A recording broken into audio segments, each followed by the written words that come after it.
So is Illinois the new hotspot for tornadoes? Tornado Alley is shifting. We know that. It's shifting farther east over the last 30 years. It's in an entirely different area than it was 30 years before that.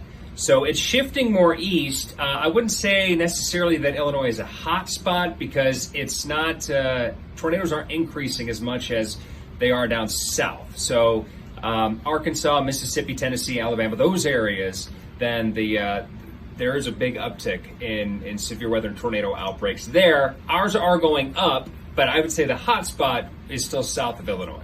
So is climate change the reason for Tornado Alley shifting farther east? And the short answer is yes. It may not be the complete answer, complete picture, but it's a big part of it because the air is warming. We're on track for, yet again, the hottest year on record. You go back since 2010, and I think 10 of the top 10 hottest years on record are since 2010. So it's getting warmer, and warmer air holds more moisture.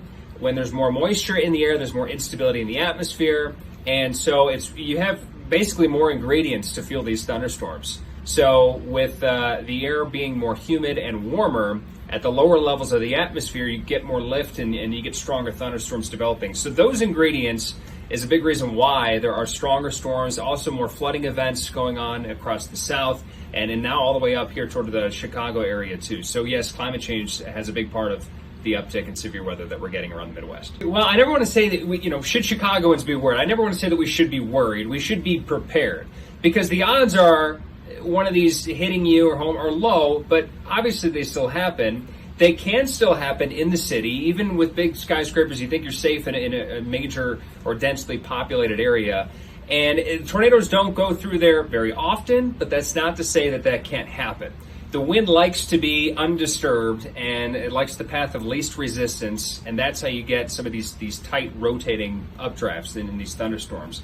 So when there are more objects in the way, like skyscrapers, tall buildings, that can disrupt that, and so it may be harder for some of these tornadoes or rotating supercells to kind of hold together, but they can still happen. So it's not to be worried, but it's just don't think that you're completely safe just because you live in the city and it's never going to happen. It can still happen. It's just better to be prepared, not be worried. From my understanding, all these, the skyscrapers are rated to withstand even tornadic winds. I'm not an architect or professional in that field, but from what I have read and understood is that they can withstand some really, really intense winds. So I think we're thinking of like day after tomorrow type of, Michael Bay movies, like what's going to happen. And, it's very rare to happen, but it can.